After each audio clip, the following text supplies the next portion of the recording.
end of the day, if Trump is elected president again, he can pardon himself theoretically. I mean, that's never been challenged in the Supreme Court either, but nonetheless. So what they're likely going to do is create and say the president does have immunity for certain crimes, and not immunity for other crimes. And You're breaking up a little bit there. decide, to decide whether or not it's measured up against that. Do you see what I'm saying? So like it'll go back down to the D.C. Circuit. D.C. Circuit says, okay, uh, this crime is not does not fall under it, and then that would go back to the Supreme Court, and they can either hear the case or not hear the case and let it stand. But the real world effect of that is the case will never get heard before the election, and thus giving that win to Trump. That's most likely what's going to happen.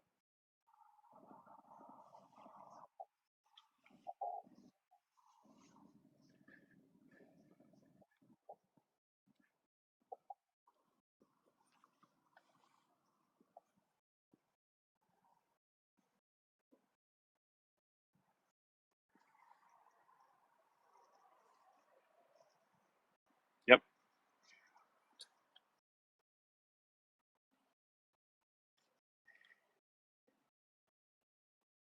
And he has to serve at least 4 years.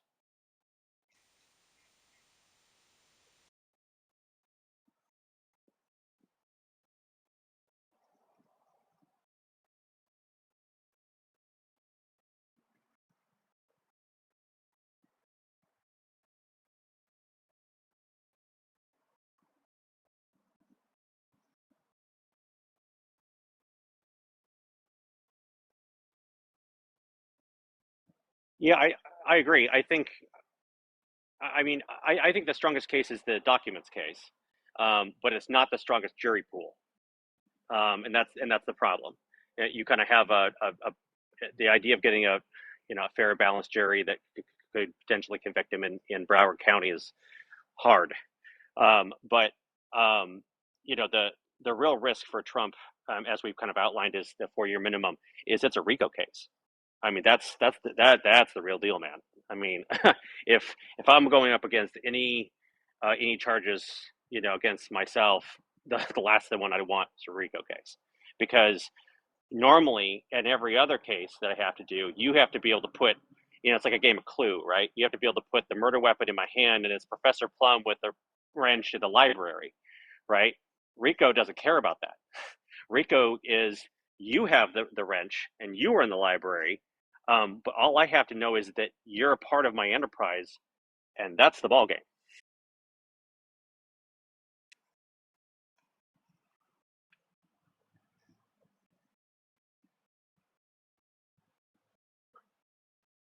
Well, there's some predicate crimes. So racketeering is one, and there's a whole laundry list you can pull up. And state RICO is different from federal RICO, but once you can say that the acts itself, these individual crimes, are part of an overall criminal activity, then it doesn't matter whether the right hand knows what the left hand is doing. You're all guilty, and that is what makes this a whole different thing, and that's what always perked my interest, because the RICO investigator that they brought in is literally the United States' best RICO investigator. This guy brought down the mob in Chicago. He's the one with the family secrets trial. Like, you ever seen the movie Casino? Right? Remember the last scene where Joe Pesci ends up in the cornfield?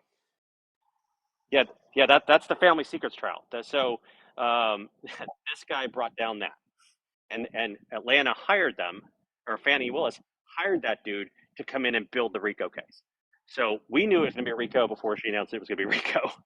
Um, but so there's that. But the document case, the thing that no one's talking about that I think is really interesting, that I wish, I mean, at some point someone's going to talk about it, is the type of files that he had on him, or excuse me, that were in Mar-a-Lago. Because he's going to argue, look, man, I didn't go back to the White House, roll up my sleeves, start packing boxes. It was staff. I mean, how the hell do I know what was inside there? Which, okay, fine. But now you have a timeline problem, because if you didn't know what was in the documents, then you didn't know what was in them to be able to declassify them. So your argument that they were declassified is bullshit. That's gone. right? So, so if you didn't know what was in them, okay, fine. But one of the type of documents was called an SCI document, which is a secret compartmentalized information. It's literally the most sensitive information that we have in our system.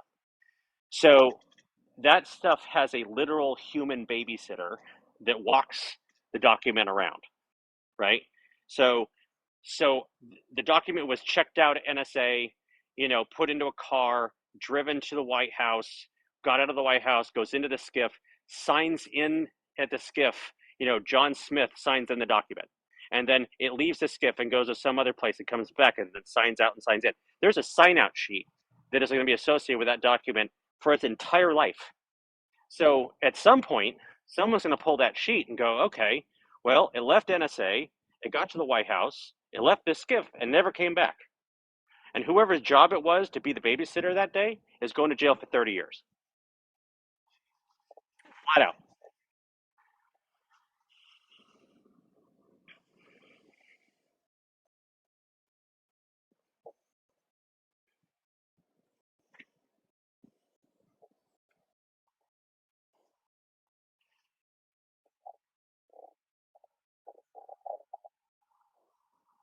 Well, asking the videos to be deleted, right? And it's always the cover up that always gets people, right?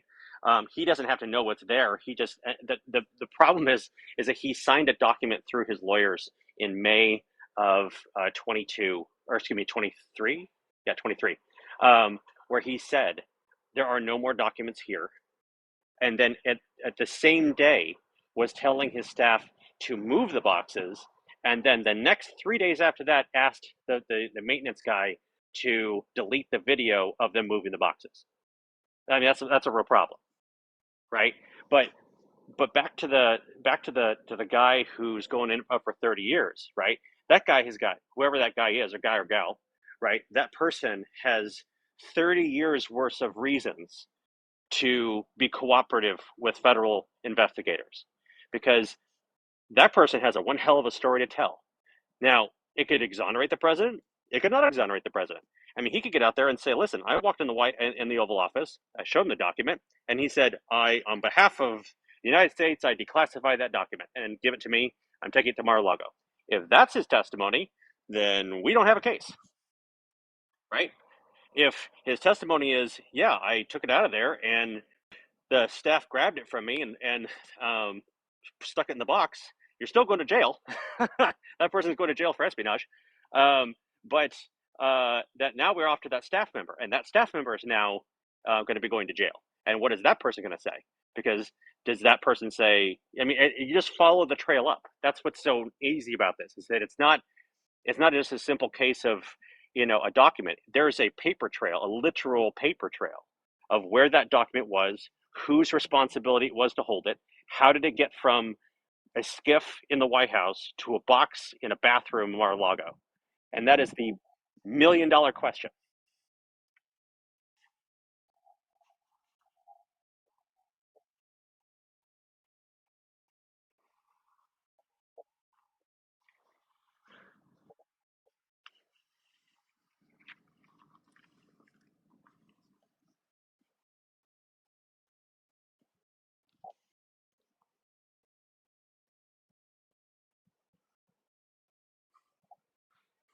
Well, I think if that person existed, we would know about him already, right?